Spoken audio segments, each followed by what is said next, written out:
Bezrat Hashem. Nous ferons Parashat Balotecha. Il y a deux sujets, mais qui se connectent. On va essayer de le faire en connexion au début de la paracha et au milieu de la paracha. Ok? De quoi on parle? Au début de la paracha, ça nous parle de la menorah, le cône de l'arbre. Qu'Hachem dit, va dire à Hachem Moshe, Daber el Aaron, Matalav, Ba'alotra et Tanerot. Parle à ton frère, Aaron, et dis-lui qu'il lui doit allumer le cône de l'arbre chaque jour. Ok? El moul pene menorah hier ou Shivat Tanerot, il y a une manière spéciale comment les allumer. Il y a 7 branches, 3 à droite, 3 à gauche, une branche au milieu. Le 3 à droite et 3 à gauche, leur flamme devrait diriger vers celle du milieu. Ok? Alors ce qu'ils font, ils font comme au lieu que ce soit rond, complet, c'est rond avec une petite pointe pour mettre la mèche toute aux pointes. Et là, la mèche se dirige vers le El moul pene menorah. Il faut que ce soit El moul pene menorah. Ok?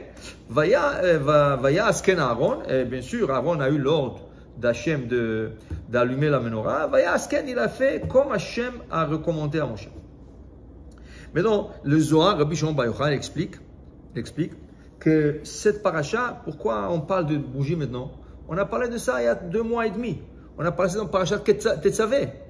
Ok? Va'ata Tetzavé, el ben Israël, vikru elecha shemen zayit zach, la'alot ner tamid. Là-bas, après qu'on a parlé de construction du tabernacle, le Mishkan, il y a eu tous les ustensiles qui sont rentrés dans le Mishkan. Et là, Hachem a donné l'ordre à Moshe Rabbeinu de dire à Aaron de prendre de l'huile pour allumer. Alors pourquoi on répète ici? Okay? Dit le Zohar Rabbi Shimon Bar Yochai et Rabbi Elazar, fils de Rabbi Shimon Bar Yochai. Pourquoi on répète ici? Parce que la semaine dernière, Parashat Nason, on a parlé de 12 princes que chacun a emmené son sacrifice de taureaux, de brebis, de carafes plein en or, plein de kétor et tout ça. La tribu d'Aaron n'a pas participé, car nous avons 13 tribus, pas 12. Okay? Alors la tribu d'Aaron n'a pas participé. Et Aaron il dit, pourquoi? C'est comme si Hachem l'a puni. Ça peut être à cause du veau d'or que lui, il a orchestré ça malgré lui, oui. Alors Hachem dit, non, chas b'shalom Aaron, toi tu es tzaddik, je sais. Parce qu'Hachem, il lit pas les actions, il lit les pensées. Même tu peux faire une action, mais Hachem, il sait qu'est-ce que tu penses au moment que tu fasses l'action.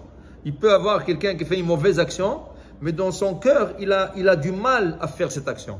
Par exemple, tu as dans la Torah, dit le Rav Lapian, Rabbi Eliyahu Lapian, il dit dans la Torah, il y a une halakha qu'une femme mariée qui a trompé son mari et a été vue par 2 témoins qui viennent au Beddin témoigner. La punition de cette femme, au temps de Beddin, il y avait la peine capitale, c'était chenek, étranglement.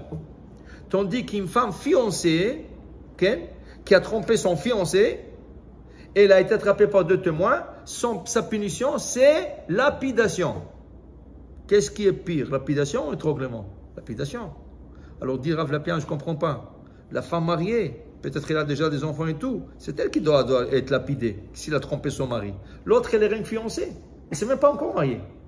Elle n'a rien fiancé, il lui a donné la bague, elle est fiancée. Okay? Ce n'est pas le fiançailles d'aujourd'hui. C'est le fiançailles de l'époque de Talmud que c'était la moitié mariée. Il dit, Rav Lapian, tu sais pourquoi? Je vais t'expliquer. Les 2 femmes ont fait la même chose.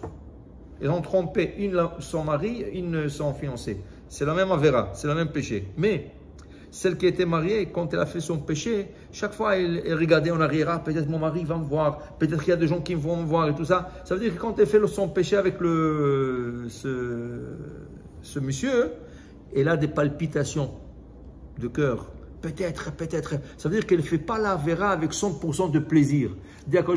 On diminue sa punition. On l'enlève de lapidation 3 degrés jusqu'à étranglement, qui est la plus douce parmi les 4 peines capitales. Tandis que l'autre, il a fiancé.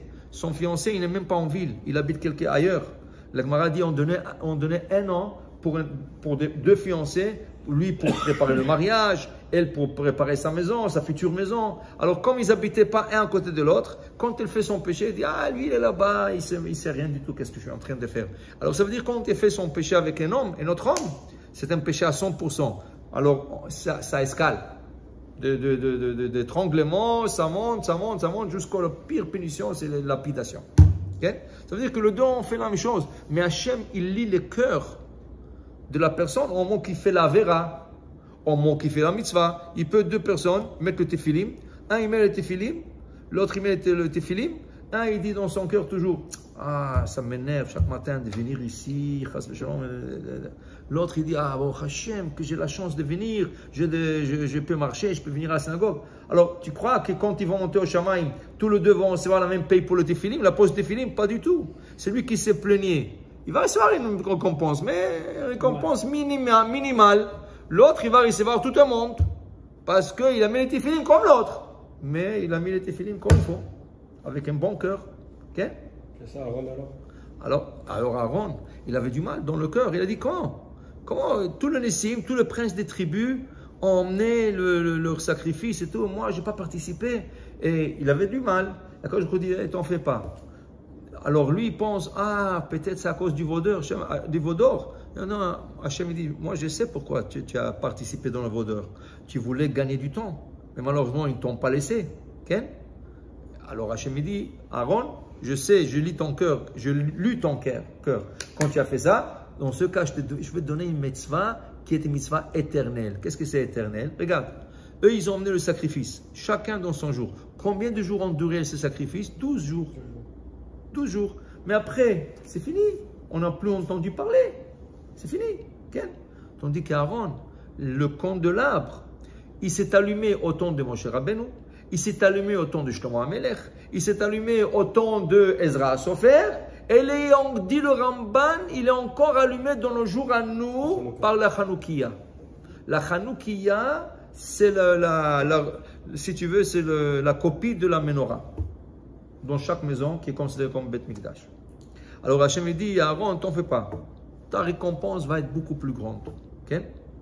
Maintenant, la Torah dit que quand Moshe il parle à Aaron de faire cette mitzvah, d'allumer le bougie chaque jour, c'est écrit Vayas ken Aaron, et Aaron a fait ainsi. El moul pnei menorah ela et nerotea, il a dirigé les bougies vers le centre de la menorah. Kasher tziva Adonai et Moshe, comme Hashem a ordonné Moshe. Vient Rashi dans son commentaire et il nous dit Vayas ken Aaron, et ainsi a fait Aaron. Écoutez qu'est-ce qu'il dit Rashi, Le'agid shivcho. Ça, c'est une louange pour Aaron. Ce passage, c'est une louange pour Aaron. Pourquoi? Sheloshina, il n'a pas changé de l'ordre qui lui a été donné. Tout le monde s'étonne sur l'explication du Rashi. Qu'est-ce que ça veut dire Sheloshina? Il n'a pas changé. Pourquoi Aaron n'a jamais changé quelque chose que Dieu lui a dit? Même si Dieu ne lui a pas parlé directement. Il a parlé à Moshe, dis à Aaron de faire ça. Dis ce sacrifice, ce service. Jamais il a changé. Pourquoi cette seule fois que la Torah nous dit Vaya asken Aaron, et ainsi a fait Aaron, dit Rashi, il n'a pas changé. Il a allumé la menorah exactement comme Moshe lui a dit. C'est quoi ce commentaire? Rashi Akadosh. Okay? Alors beaucoup essayent de comprendre ce Rashi. Alors il y a une très belle explication du Maharil Diskin. Le Maharil Diskin, il écrit comme ça. Il dit écoute, on va expliquer ce que ça veut dire Sheloshina. Sheloshina veut dire comme ça. Pour la menorah, quand on regarde Parashat Kitzavé, quand ils ont fait la menorah, juste à côté de la menorah, il y avait 3 escaliers. 3 petits escaliers. Okay?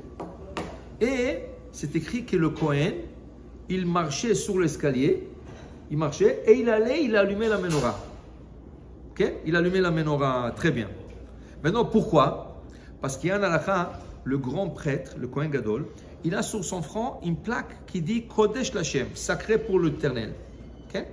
Maintenant, il y a un halakha que toute la journée, le Kohen doit faire attention de ne pas lever sa main plus haut que le niveau du front. Okay? Alors, il y a beaucoup de choses même qui s'apprennent pour nous. Par exemple, le Rav Ben Ishra, il le prend au contexte de Netilat Yadayim. Quand on fait Netilat Yadayim pour manger du pain, on lève les mains, celui de Chem Kodesh. On ne le dit pas, mais celui de Chem Kodesh, il dit le Ben Ishra, fais attention de ne pas lever tes mains plus haut que le niveau des yeux. D'où on apprend ça du Kohen, qui n'a pas levé ses mains plus haut que le tzitz. Okay? Alors tu vois que c'est applicable aussi pour nous, pas seulement pour le Kohen. Maintenant, quand il arrivait pour le candélabre faisait 1,5 mètre d'auteur. Shmona Esret Tfachim. Alors 1,5 mètre, si le Kohen il est un peu short, petit de taille. Alors, quand il fait comme ça, il risque de dépasser avec sa main, d'allumer avec sa main, il dépasse le niveau du front. Okay? Donc, la Torah a recommandé de faire 3 escaliers, okay? Et que le coin il monte, et là il est plus haut que la menorah, et là il allume du haut vers le bas. Okay? Quelle était la taille d'Aaron, dit le Maharil Diskin. Le Midrash nous dit que Moshe et Aaron faisaient chacun 2,5 mètres d'auteur. Tu parles de 7 pieds, 8 pieds. Okay? 8 pieds. 2,5 mètres. Quelle était la taille de la menorah? 1,5 mètre. Donc, est-ce qu'Aaron a besoin de se monter sur l'escalier? Non. Qu'est-ce qu'il dit Aaron? Non. Moi, je suis le premier prêtre au monde, le grand prêtre au monde. Moi, je vais donner un exemple à mes enfants, mes petits-enfants, mes arrière-petits-enfants. De quoi? Même quelque chose qui n'est pas applicable à toi, fais-le comme s'il serait applicable. Qui veut dire? Lui, il n'avait pas besoin de monter sur l'escalier. Mais peut-être qu'ils vont venir des autres coins et dire, ah, mon grand-père. Tu sais quand le jeune dit, ah, j'ai vu mon grand-père, il n'a jamais fait ça. Ah, mon père, jamais. Mais ton père, il avait une autre raison, ton grand-père avait une autre raison. Dis Aaron, tu sais qu'est-ce que je vais faire? Non, je vais monter, mais la mettre chez l'Oshina. Voilà. Il n'a pas changé comme les autres Kohanim doivent faire. Ne dis pas, ça ne m'applique pas à moi. Fais-le comme les autres ont fait. C'est ça. Voilà. Donc, sois un exemple. Sois un exemple. Alors déjà, au début de la paracha nous apprend une leçon. Même si tu penses que ce n'est pas applicable pour toi, mais sois un exemple. Tout le monde le fait, ok? Ne sois pas une exception. Sois un exemple au lieu d'être une exception. Ok? Il a fait. Alors ça veut dire, cherche à faire les choses comme elles devraient faire. Pourquoi? Parce que si tu aurais cherché une exemption, tu aurais dit non, ça ne m'applique pas. Tu aurais trouvé l'exemption. Ça nous amène au milieu de la paracha. Au milieu de la paracha, il y a une histoire ici. Okay? Am Israël se trouve dans le désert et Hachem leur donne la mitzvah de faire le sacrifice de Pessah. On a fait déjà le premier sacrifice de Pessah en Égypte. C'était la première fois, oui. Juste avant de sortir, la nuit de la sortie, on a mangé le sacrifice de Pessah, al-matzot, tomrorim, yochlou, avec la matzah, avec les herbes amères. Okay? Première année, en sortant dans le désert, alors voilà, la date 14 Nissan arrive. Là, ils font le Korban Pessah. La Torah nous dit, il y avait des gens dans le camp, qu'ils étaient impurs, car ils ont touché des cadavres humains. Ils n'étaient pas capables de faire le sacrifice de Pessah ce jour-là. Alors, ils sont venus devant Moshe et devant Aaron ce jour-là. Ils ont dit à Moshe Rabbeinu, tu sais que nous sommes impurs. Pourquoi nous sommes différents des autres de ne pas emmener le sacrifice pascal, le Pessah comme nous autres? Okay? Oh, c'est quoi la question? Parce que tu es impur. Tu viens de dire que tu es impur. Qu'est-ce que tu racontes? Okay? Okay? Là, ils ont dit, pourquoi nous sommes moins que les autres? Okay? Alors, Vayomer alei Moshe leur dit, Imdu ve'ishmea ma yitzaveh Adonai lachem. Attendez-moi, je vais demander à Hachem, qu'est-ce qu'il dit? Qu'est-ce qui se passe ici? Dis-moi, tu es impur? C'est quoi la question? Si tu es impur, tu ne rentres pas dans le Beth Amikdash. Si tu es impur, tu n'emmènes pas le sacrifice Pessah. C'est quoi la question? Non. Voilà, la Gemara nous dit, qui était ce gens? Qui était ce gens? Alors, une opinion dit, c'était Elitzaphan ou Mishaël, cousin de Nadav et Avihu. Elitzaphan et Mishaël, quand les deux enfants d'Aaron sont rentrés dans le Mishkan pour emmener la Ketoret, ils se sont fait brûler. Okay? Qu'est-ce qui est arrivé? Hachem a dit à Moshe Rabbeinu, dis à leurs cousins, Elitzaphan et Mishaël, de rentrer dans le Mishkan et de sortir le cadavre, les deux cadavres. Donc, quand ils ont sorti le cadavre, ils sont automatiquement devenus impurs. Pessah est arrivé, et là il pose la question, mais Moshe Rabbeinu, est-ce que nous, on a initié ça, de devenir impur? Là, si ce serait nous, qu'on aurait touché un cadavre volontairement, et on serait impur, oui, on est d'accord, on ne peut pas le faire. C'est la halakha, tu ne veux pas le faire. Mais ce n'est pas nous. C'est toi qui nous as dit au nom d'Hachem, de rentrer, prendre ces cadavres. Alors à cause de ça, qu'on a fait une mitzvah, on va perdre une mitzvah. On a fait une mitzvah de leur sortir du Mishkan. On va perdre la mitzvah de se faire le sacrifice Pessah. Là, Manigara, pourquoi? On ne l'aurait pas fait, c'est tout. Bon argument, dit mon cher Rabbeinu. Vous avez raison. Vous avez raison. Je vais demander à Hachem, qu'est-ce qu'il dit? Une autre opinion qui est rapportée dans la Gemara, c'est ce gens-là n'étaient pas Elitzaphan, Michel Elitzaphan, c'était Nosé Arono chez Yosef. Ceux qui ont transporté le cercueil de Yosef dans le désert. Okay? On ne pouvait pas sortir de l'Égypte si on n'aurait pas les ossements de Yosef, car il a fait jurer ses enfants, ses petits-enfants, ses petits-enfants, le jour que vous sortirez de ce pays, vous êtes obligés de prendre mes ossements avec vous. Alors, c'était toute une histoire. Moshe les a cherchés, ça lui a pris 3 jours, il a trouvé. Alors maintenant, il y a des gens qui ont transporté le cercueil avec les ossements de Yosef. Mais quand tu transportes un cercueil avec des ossements, tu deviens impur. Est arrivé Pessah, l'année d'après, comme ils transportaient toujours le cercueil en voyageant, ils sont impurs. Alors, il vient se plaindre. Mais nous, on fait un mitzvah, on est en train de transporter un tzaddik pour l'emmener à enterrer en Israël. Pourquoi on va perdre la mitzvah de faire le sacrifice Pessah? C'est malgré nous. Okay? Combien de temps qu'il leur faudrait pour être pur? 7 jours. Même si tu as la paradouma? Hein? Ils avaient la paradouma, ils avaient la vache rousse. Mais même avec ça, on a besoin de... Oui, tu as besoin de 7 jours. 7 jours. Okay? 7 jours de purification. Alors, comme c'est arrivé, alors il vient d'apprendre, ah, maintenant on va faire, ah, vous êtes impur? Ils ne pouvaient pas le faire. Alors, ils sont venus se plaindre. Ils sont venus se plaindre. Il y a encore 2-3 opinions qui étaient... Mais le concept est là. L'idée est là. L'idée est qu'ils étaient exemptés. Parce qu'ils étaient impurs. Ça veut dire, si tu es pur et tu ne fais pas Korban Pessah, le sacrifice de Pessah, c'est quoi la punition? Chayav Karet. Quelqu'un qui est obligé de faire Pessah. Il dit, je ne veux pas. Je n'ai pas envie. Chayav Karet. Pessah, ce n'est pas à ton choix. Ce n'est pas si tu es religieux ou pas religieux. Tu es obligé de le faire. Okay? Tu es obligé de monter au Beth Amikdash, emmener ton sacrifice okay? et le faire. Okay? Alors ici, c'est le contraire. De gens qui sont exemptés, parce que la Torah dit, si tu es impur, tu n'en mets pas. C'est parce que tu es impur. Okay? Alors eux, ils cherchent maintenant, pas une exemption, une obligation. Okay? Alors, ils cherchent à s'obliger dans la mitzvah. Qu'est-ce qu'il dit Hachem? Bien, dis-leur, ils ont raison. C'est malgré eux qui sont impurs. Je vais leur donner la chance de rattrapage. 1 mois plus tard, ça va être, maintenant on est 14 Nissan, 1 mois plus tard, ça va être les 14 Iyar. Ils vont faire ce qu'on appelle Pesach Sheni, 2e chance de Pesach. Seulement là-bas, tu fais le sacrifice avec le Hametz. La matzah avec le Hametz. Pessah, normalement, tu liquides le Hametz de la maison, tu nettoies, tu enlèves tout le pain, tout le miel. Tout. Ici, le mois d'après, ils sont obligés de faire le Pessah. Mais même s'ils ont Hametz à la maison, ils n'ont pas besoin de... Au moins, ils auront la chance d'emmener le sacrifice. Toda Rabba, Toda Rabba, Toda Rabba. Merci Hachem, merci Hachem. Là, on voulait faire quelque chose. On ne peut pas sortir sans rien. Okay? C'est ça. Dans la vie, il y a des gens qui cherchent des exemptions. Je ne veux pas faire ça. Oh, la halakha le permet.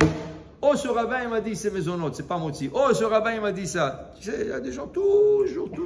Tout ce qu'ils peuvent trouver, ils trouvent. Il y a des autres qui cherchent à s'obliger. Okay? L'Oshina, il ne change pas. C'est comme ça qu'il faut faire. Moi, je ne change pas. Aaron est exempté. Il peut dire, je n'ai pas besoin de ces escaliers. Je n'ai pas besoin de monter sur les escaliers. Je peux le faire comme ça. Je suis exempté des escaliers. Non. Moi, je veux faire comme tout le monde. Eux, ils étaient exemptés. Non. On veut faire comme tout le monde. Okay? Alors, c'est une leçon. Ne cherche pas des exemptions. Cherche des obligations. Okay? Comme dit le Baal Chovot Ravot, un tzaddik, qu'est-ce qu'il dit? Ma chovati ve'esena. Quelle est mon obligation et je le ferai. On ne dit pas quelle est mon exemption, je l'appliquerai. Tu dis quelle est mon obligation et je le ferai. Okay? Donc voilà, il y avait, dans les années 60 en Israël, il y avait un rav qui s'appelait le rav Ariel Levin.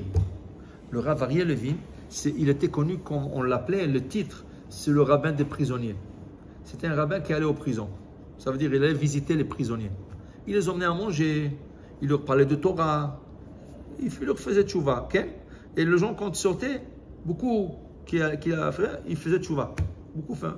Au point qu'il y avait même une histoire sur lui, qu'une fois ils ont nommé un nouveau président en Israël. Okay? Et vous savez, quand il y a un nouveau président, il y a ce qu'on appelle l'amnistie. Ça veut dire que le président il a le droit, ça veut dire il relâche des prisonniers. Okay? Qu'est-ce qui est arrivé? Ils ont fait comme une grande cérémonie, il y avait une amnistie, ils ont relâché beaucoup de prisonniers et chacun passait devant le président. Vous allez être un bon citoyen, oui, oui, je vous promets. Il y avait c'était un voleur, il été attrapé. Il dit, vous allez être un bon citoyen. Il dit, je vais vous dire la vérité. Je vais voler encore une fois, après j'arrête. L'autre, il regarde, ça veut dire quoi ça? Comment on va te libérer? Il dit, non, non, une fois encore, je vais voler. Alors il dit, pourquoi tu vas voler? Qu'est-ce que tu cherches? Il dit, écoutez, le rabbin qui m'a fait faire tchouva, le Rav Ariel Levin, il n'a pas une montre. Je vais aller voler une montre pour lui donner, après je vais arrêter. Ça veut dire qu'il a été tellement aimé par le prisonnier, ils étaient prêts. Même il te disait la vérité, qu'il allait voler pour lui donner la montre. Regarde. Ça veut dire qu'il disait ça en face du président quand il était en train de le relâcher. L'autre a dit, le rabbin lui a dit, non, non, je n'ai pas besoin de la montre. Sois un bon citoyen, c'est tout. Alors lui, il allait là-bas, dans la prison, qu'il faisait soleil, qu'il pleuvait, qu'il neigeait. Il allait toujours. Il avait de temps qu'il allait. Une fois, ils ont changé le gardien, et le gardien, le nouveau, il ne le connaissait pas. Alors il est arrivé. Alors il dit, où vous allez? Il dit, je vais aller visiter les prisonniers. Qu'est-ce que ça dit? Vous avez une permis? Il dit, ah, j'ai oublié mon badge. J'ai un badge oublié. Il dit, alors vous ne rentrez pas. Il dit, mais je viens ici chaque jour. Vous pouvez demander. Je ne demande rien. L'autre, il ne lui a pas laissé. Il a essayé, rien à faire. L'autre, il ne voulait pas lui faire rentrer. Top. Il est parti. Le rabbin il est parti. Il savait qu'il y a une autre entrée par une autre porte. Ok? Maintenant, ce jour-là, il pleuvait. Alors, le rabbin, il a fait le tour. Il est rentré par une autre porte. L'autre gardien l'a reconnu. Il lui a laissé rentrer sans le badge. Il lui a rentré. L'autre, le premier, il a fait un petit tour. Il a vu. Dedans, en train de parler au prisonnier. Ah. Il dit, comment tu es rentré? Il dit, je suis parti de l'autre côté. L'autre, il m'a reconnu. Il dit, mais tu sais, monsieur le rabbin, maintenant je sais que vous êtes véridique. Vous êtes émette. Il dit, pourquoi? Il dit, regardez, cette journée-là, il fait froid. Il pleut. Quand je vous ai dit, tu ne rentres pas, une autre personne, même si tu travailles, et tu reçois un salaire pour ça, tu serais dire, ah, aujourd'hui, je n'ai pas de travail, je rentre à la maison, je prends un petit verre de thé, je relaxe, je me mets au chauffage. Non, toi, tu as cherché à tout prix de rentrer et voir ces prisonniers. Okay? Alors, tu es véridique. Okay? Tu ne cherches pas des exemples, sinon, il serait parti chez lui. Okay? Alors, pour dire que toujours, il faut chercher, il faut que nous cherchions, okay? Qu'est-ce que je dois faire pour m'obliger à faire des mitzvot, pas à m'exempter de la mitzvah. Okay? Alors, plusieurs fois, oui, il y a par exemple, dans la soukha. Dans la soukha, okay? Comment on appelle ça? Si tu ne te sens pas bien, tu as trop froid, tu as trop chaud, il y a des moustiques. C'est écrit mitztaer, patur min soukha. Celui qui souffre, celui qui n'est pas confortable, okay, dans la soukha, il n'est pas obligé de rester manger la soukha. Il peut rentrer chez lui. Alors il y avait le Rav de Brisk, de Rav de Brisk. Il avait une fois, il ne se sentait pas bien. Il est venu quelqu'un le visiter. Il ne savait pas qu'il ne se sente pas bien. Il est venu quelqu'un le visiter. Et le rabbin s'est assis avec lui quelques minutes dans la soukha. Il a servi un peu de café, gâteau, tout ça. Il dit, excusez-moi, mais il s'est excusé qu'il ne se sent pas bien. Continuez à manger, vous partez quand vous voulez, obligé de rentrer. Alors l'autre, il a vu que le rabbin vraiment ne se sentait pas bien. Donc, il a dit, au moins, je vais finir le gâteau et le café qui m'a servi. Et je vais rentrer chez moi. Alors, il est en train de manger. 2 minutes plus tard, le rabbin vient, il s'assoit à côté de lui. Comment ça va? Et qu'est-ce que tu fais? Et tout ça. Il dit, rabbin, non. Je pensais que vous ne vous sentez pas bien. Il dit, oui. Mais si vous ne vous sentez pas bien, vous êtes exempté de la soukha. Il dit, oui. Alors, comment ça se fait que vous êtes retourné? Il dit, je suis exempté de la mitzvah de la soukha, mais je ne suis pas exempté de la mitzvah de achnasat orchim, d'accueillir des invités. Il n'y a pas d'exemption pour accueillir des invités. Même si tu ne te sens pas bien, tu accueilles des invités. Dans la souka, il y a une exemption. C'est-à-dire, je suis parti parce que de la souka, mais je suis revenu pour accueillir les invités. Il aurait pu rester chez lui. Il ne se sent pas bien. Okay? Mais il ne cherchait pas d'exemption. Il cherchait une obligation. Alors il a trouvé. Voilà. Parce que de la souka, vraiment, il ne peut pas rentrer s'il ne se sent pas bien. Mais pour accueillir un invité, il peut. Alors pour vous dire, dans tous les aspects de la vie, okay, au travail, qui sont les meilleurs ouvriers, employés, tout ça, ceux qui ne cherchent pas à s'exempter. Okay? Le Rabbi Nishra raconte qu'il y avait un garçon, il avait 17 ans, il cherchait travail, il a trouvé dans un magasin qui vendait des tissus. Okay? Alors il dit, vous cherchez un employé? Il dit, oui, qu'est-ce que tu sais faire? Il dit, je sais couper le tissu, tout ça. Ok, travaille avec moi. Il dit, mais mon salaire, au lieu je préfère que vous me donnez une place où dormir avec manger. Il dit, pas de problème. Et je vais te donner un petit salaire aussi. Il dit, non, salaire, je n'ai pas besoin. Tant que j'ai où dormir et manger, je suis bien. Alors ce monsieur, le patron, il prenait ce garçon, il venait avec lui, petit déjeuner, souper, il venait toujours avec lui. Il lui a donné même une place chez lui à la maison, en arrière, il a donné une place où. Un jour, ils sont en train de manger le souper, il arrive quelqu'un et dit, écoutez, je dois partir de la ville demain matin et j'ai vu un tissu chez vous, j'aimerais bien l'acheter, tout ça. Le patron il dit, je m'excuse, c'est après les heures de travail, je ne retourne plus au travail. Vous venez demain, sinon... Alors le garçon, il se lève et dit, oh, moi donnez-moi les clés. Il dit, non, assieds-toi à manger. Il dit, assieds-toi à manger. Il dit, non. Alors, il lui a insisté, il lui a donné les clés, il est parti avec lui et tout ça. Quand il est revenu, le patron lui a donné une bourse d'argent. Il dit, pourquoi? Je lui ai dit, pas besoin, moi je veux rien que manger. Et il dit, oui, ça c'est pour le travail que tu fais chaque jour. Mais maintenant, tu as montré, tu ne cherches pas des exemptions, tu fais plus que le travail.